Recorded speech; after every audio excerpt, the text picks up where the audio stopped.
안녕하십니까? 11월 10일 금요일 인도네시아 헤드라인 시작합니다. 첫 번째 소식입니다. 한동안 견조한 모습을 보이던 인도네시아 경제가 지난 3분기 5%대 성장률 달성에 실패했습니다. 지난 6일 인도네시아 통계청에 따르면 지난 3분기 인도네시아의 국내 총생산은 지난해 동기 대비 4.94% 성장한 3,125조 루피아를 기록했습니다. 이는 2021년 3분기 이후 8분기 만에 5% 성장률을 넘지 못한 첫 사례로 전문가들의 예상치를 하회하는 결과입니다. 인도네시아 경제가 예상보다 부진한 주요 원인으로는 경제 절반 이상을 차지하는 가계 소비가 둔화되었기 때문입니다. 가계 소비는 전분기 대비 0.16%포인트 둔화한 5.06%의 성장을 보였으며 더불어 정부 지출이 감소하고 수출 또한 4.26% 감소했습니다. 그나마 투자가 5.77% 늘어나며 2분기보다 높은 증가율을 보였습니다.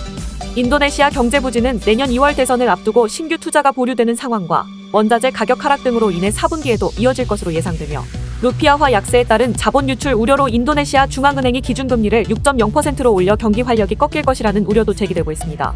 신창근 키움증권 인도네시아 법인장은 국제 원자재 가격 하락과 정치 리스크가 인도네시아 경제의 가장 큰 걸림돌이 될 것으로 보인다고 말했습니다. 인도네시아 메이뱅크의 미르달 구나르토 이코노미스트는 4%대 성장률도 여전히 괜찮은 수준이지만 중앙은행의 너무 공격적인 통화 긴축은 피해야 한다는 경고로 작용할 것이라며 경제 상황에 대해 전망했습니다. 다음 소식입니다. 세계 최대 무슬림 국가인 인도네시아의 수도 자카르타에서 이스라엘을 규탄하며 팔레스타인을 지지하는 대규모 시위가 벌어졌습니다.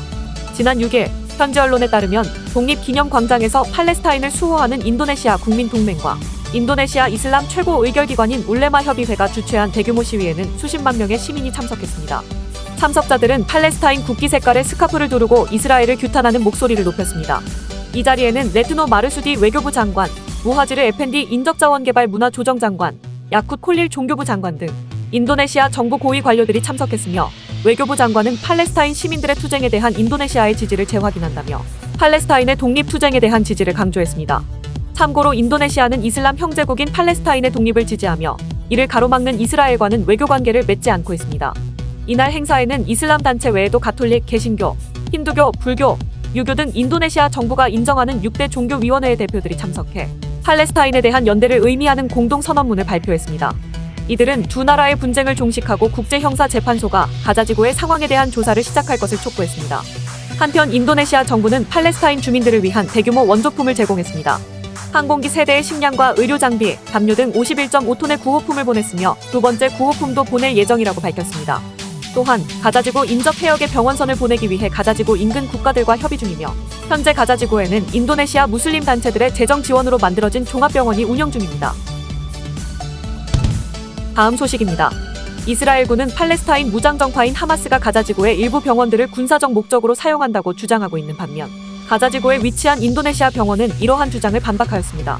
지난 7일 현지 언론에 따르면 가자지구 인도네시아 병원을 운영하는 의료긴급구조위원회의 사르비니 압둘 무라드 회장은 병원의 유일한 목적은 환자를 돌보는 것이라며 의료기관 이외에는 어떤 조직과도 연관되지 않는다고 강조했습니다.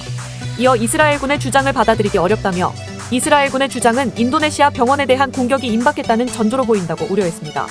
참고로 전쟁에서의 인도주의에 관한 기준을 정립한 제네바 협약에 따르면 부상자와 병자, 의료진, 병원, 이동의료시설은 전시 중에도 공격 대상이 될 수 없으며 이를 표적으로 삼는 것은 전쟁 범죄로 간주합니다. 하지만 의료시설도 군사 목적으로 사용될 경우 예외될 수 있기 때문에 이러한 주장은 민감한 사안입니다. 이스라엘군 대변인은 하마스가 전쟁의 일부 병원을 체계적으로 이용하고 있다고 주장하며 특히 인도네시아 병원에 대해 하마스가 연료를 조달하고 있으며 병원 인근에 로켓 발사대를 놓아 병원을 방어막으로 사용하고 있다고 주장했습니다.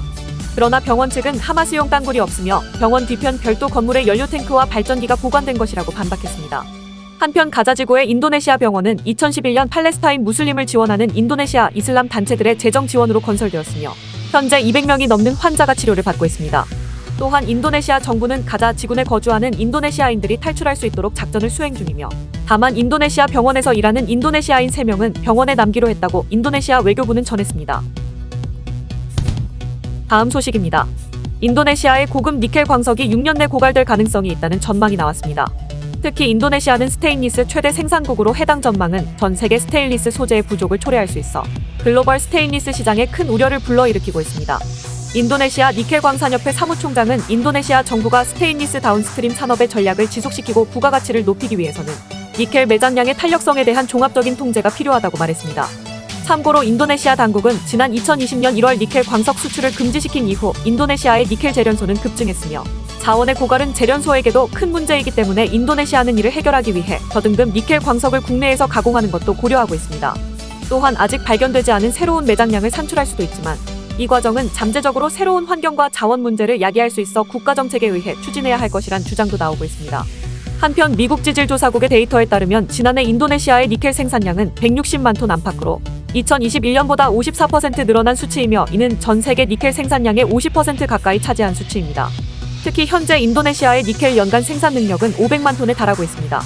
지난 5월에 열린 SMM 2023 인도네시아 니켈 코발트 산업망 대회에서는 2022년부터 2029년까지 인도네시아의 니켈 생산량이 전 세계 공급량의 75% 이상을 차지할 것으로 예상되기도 했습니다. 다음 소식입니다.